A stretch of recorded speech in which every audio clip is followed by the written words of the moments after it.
De vous retrouver encore une fois dans les cadres de cette émission Église aujourd'hui, une émission qui fait le tour sur l'évolution de l'Église en République démocratique du Congo. Pour aujourd'hui, nous allons recevoir pour vous l'archevêque Joseph Kasaka. Il est de l'Église anglicane orthodoxe. C'est avec lui que nous allons essayer de découvrir la différence qui existe entre l'Église anglicane orthodoxe et l'église catholique et autres. Nous aurons à savoir sur la différence historique, liturgique et pourquoi pas théologique. Nous avons compris, vous avez compris comme moi, qu'il y a deux branches du christianisme qui sont mises ensemble. Pourquoi? Il va essayer de nous expliquer pour qu'on comprenne un peu plus. Devant moi, l'archevêque Joseph Kasaka. Bonsoir et bienvenue. Bonsoir madame, merci. Vous allez très bien, j'espère. Par la grâce du Seigneur, tout va bien. Vraiment, tout va bien. D'entrée de jeu déjà, je l'ai dit, il y a deux branches du christianisme qui sont mises en place, anglicane, orthodoxe. Comment vous expliquez ça? Déjà, je m'en vais pas vous corriger, il n'y a pas deux branches. Pas d'une manière beaucoup plus approfondie, pour la petite histoire, je voudrais rentrer un peu à l'origine pour que vous ayez la compréhension de la chose. Vous savez, quand le Christ a laissé les apôtres, ils se sont plongés dans ce que nous appelons le bassin méditerranéen. Quand je parle du bassin méditerranéen, je vois l'espace géographique tout autour du bassin, à partir de l'Europe du Sud, le Proche-Orient et l'Afrique du Nord. Et dans ce bassin méditerranéen, l'Église n'avait que 5 colonnes. Ça veut dire à l'origine l'Église était un peu dans un sens, l'Église primitive, dans un sens un peu beaucoup plus large, mais dirigée sous forme de colonnes. De colonnes que nous avons appelées la pentarchie, les 5 colonnes de l'Église, qui étaient Rome, Constantinople, Antioche, Jérusalem et Alexandrie. Ce sont là les 5 colonnes à l'origine de l'Église. Comme vous le savez, dans d'autres sociétés humaines, avec le choc des cultures, les convenances, il y a eu ce que nous avons appris dans autour de 1053, le premier schisme. Le premier schisme, c'est l'incompréhension qu'il y a eu pratiquement entre les gouvernants de l'Église orientale et de l'Église occidentale. L'Église occidentale, avec pratiquement la chute de l'Empire romain, le pape avait beaucoup plus d'influence sur les autres colonnes. Ce qu'il faut dire qu'à l'origine, toute colonne avait sa propre tête. On les appelait les églises autocéphales. C'est que chaque responsable avait la responsabilité de sa juridiction. Mais comme nous avons les pays qui sont autonomes, si un autre pays veut faire de l'ingérence dans un autre pays, ça devient un peu compliqué. Alors c'est comme ça que cette influence occidentale et beaucoup plus de problèmes aussi politiques qui a créé le premier schisme de l'Église, et c'était autour de 1053. Il y a eu l'Église orthodoxe et l'Église romaine que nous appelons communément Église catholique romaine. Ça, c'était le premier schisme. En fait, catholique, ça veut dire Église universelle. Ils ont pris orthodoxe. Orthodoxie, ça veut dire la droiture. Les orientaux disent que nous conservons l'Église telle que les apôtres nous ont laissée. Nous ne voulons pas de cette influence de la culture occidentale dans l'Église. Il y a eu aussi quelque chose dans les dogmes, je ne voudrais pas entrer en profondeur. Ce que nous allons comprendre, c'est juste des petites querelles qui ont amené au premier schisme. C'est ça déjà d'abord la différence entre l'Église orthodoxe et l'Église romaine.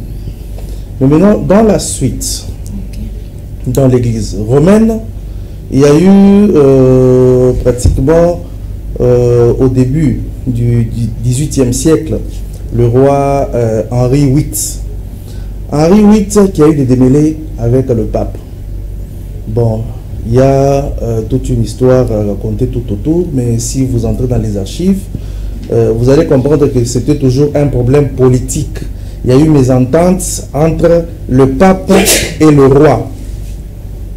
Eux-mêmes savent ceux qui se sont, pourquoi ils se sont brouillés, mais c'était ça aussi à partir de là, les débuts de ce que nous appelons aujourd'hui l'anglicanisme. L'anglicanisme, ça veut dire tout court Église catholique d'Angleterre. Et le roi, il est souverain dans l'espace où il régnait. Il décide, il dit, bon, parce que vous, le pape, vous m'avez refusé telle ou telle autre faveur, je vous refuse de vous ingérer dans les endroits où moi je suis souverain. Ils ont pris l'archevêque, le doyen de tous les archevêques qui étaient dans l'espace anglais, et on a fait de lui l'archevêque de Canterbury pour la création de l'église anglicane. Nous sommes venus de l'église universelle qui est une sainte catholique et apostolique. Il y a eu la première déchirure où les autres se disent orthodoxes. Nous conservons ce que nous ne voulons pas changer. Et puis l'église catholique, encore avec des démêlés politiques, il y a eu cette déchirure encore avec le roi Henri VIII, où il y a eu la création de l'église anglicane. C'est autour maintenant de l'église anglicane où nous tirons, nous, nos origines, parce que déjà, la couronne influençant sur l'église, il y avait de ces conservateurs aussi dans l'église anglicane qui se disaient, bon, on ne voit pas bien qu'il y ait un laïc, roi fut-il, qu'il soit le gouverneur suprême de l'église. Il y avait des petits bruits qui se disaient déjà dans le bas, mais au fil des années, il y a eu autre chose qui s'est ajoutée, alors ça n'était trop. C'est comme ça qu'il y a eu la création entre 1964 et 67 de l'église orthodoxe anglicane. Ça veut dire quoi maintenant? Ça veut dire que, bon, écoute, nous sommes anglicanes à l'origine, mais nous gardons la droiture de l'anglicanisme. Comme les autres conservateurs ont dit que nous, on ne veut pas changer, c'est comme ça que les orthodoxes anglicans disent que dans sa pureté, nous voulons rester orthodoxes anglicans. Et c'est comme ça que vous avez relié l'orthodoxe anglicane. Oui. Mais la relation avec l'église orthodoxe et l'église anglicane, ça se passe comment? Nous sommes tous des églises de succession apostolique. Quand on dit qu'une église est de succession apostolique, c'est que les animateurs de cette église, on vérifie par les sacres, c'est lui qui vous a consacré, qui l'a consacré derrière lui jusqu'à ce qu'on trouve la main d'un apôtre. C'est ce qu'on appelle les églises de succession apostolique. Sur le plan doctrinal, c'est la même chose. Il n'y a aucune différence. Nous sommes tous une même église sainte, catholique et apostolique. Et vous avez aussi comme autorité suprême le pape? Le pape, il est l'autorité suprême de l'église de Rome. Nous le respectons en tant que père, mais nous avons, comme je vous ai dit que nous sommes des églises autocéphales, nous avons dans chaque patriarcat un archevêque primat qui est responsable de l'église. Et par rapport à la liturgie, comment est-ce que vous organisez votre célébration eucharistique? C'est la messe comme les catholiques ou vous avez des différences? Nous professons la même foi, les mêmes sacrements, les mêmes credos, donc c'est vous avez 7 sacrements comme l'église catholique universelle? Oui, oui. Ok. C'est la même chose. La différence, il y a justement des petites différences, mais sur le plan doctrinal, c'est la même chose. En dehors du fait que nous pouvons nous marier. C'est ça la différence? Oui, oui. Et les sièges, c'est où les sièges universels? C'est aux Carolines du Nord aux États-Unis. C'est là qu'il y a notre patriarcat. Et pour le moment, notre primat, c'est Joshua. À travers le monde, vous êtes répandu sur tous les 5 continents? Oui, nous sommes partout. Nous sommes partout. Et d'ailleurs, pour votre information, je suis le vice-président de la conférence épiscopale africaine et président de la conférence épiscopale africaine francophone. Donc, je suis chargé de suivre le bon déroulement de l'Église en Afrique. Le messe, vous organisez comment? Comme les catholiques, chaque dimanche, ou vous avez vos horaires spéciales? L'organisation... Vous appelez dépend... aussi messe, hein, comme les Oui, c'est la messe, oui. L'organisation dépend de chaque paroisse, comme dans l'Église catholique. Dimanche, il y a messe, ça dépend du programme, s'il y a des messes programmées en semaine. Donc le tout, c'est la même chose. Et partant de l'origine, vous acceptez aussi, comme les catholiques, Marie, Jésus-Christ et la Trinité? Mais comment voulez-vous parler de Jésus sans parler de Marie? Nous avons dit que c'est la même doctrine.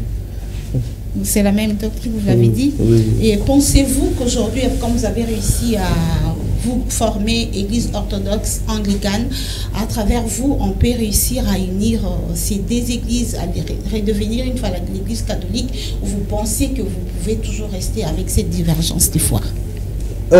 Il n'y a pas une divergence de foi, nous avons la même foi, seulement que des petites différences de culture. Nous sommes la même église. Nous nous rencontrons dans des synodes, nous discutons sur l'évolution et les problèmes de foi.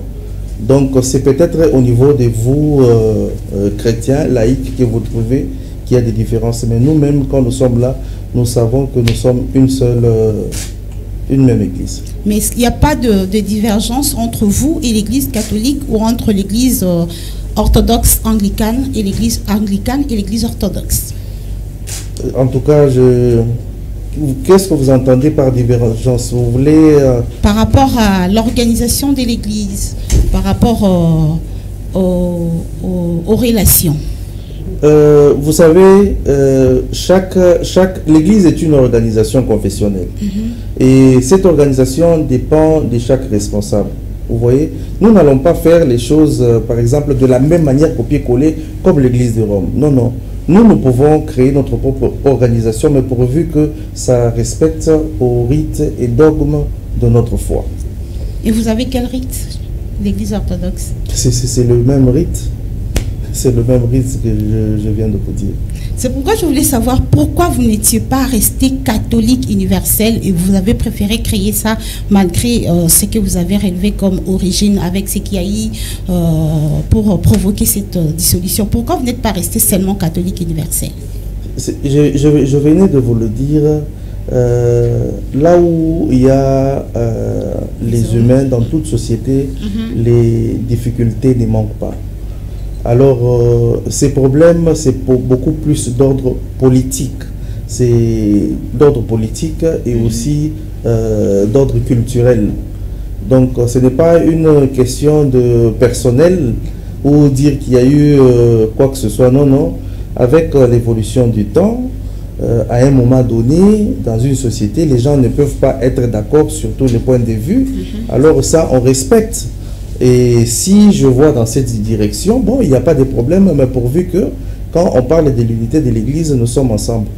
Mais un Français peut appeler quelque chose par rapport à sa langue d'origine, et ça ne sera pas la même chose pour un Anglais, mais pourvu que nous tous nous soyons dans une même Église. Et qu'est-ce que, en République démocratique du Congo, vous avez un siège de l'Église orthodoxe anglicane?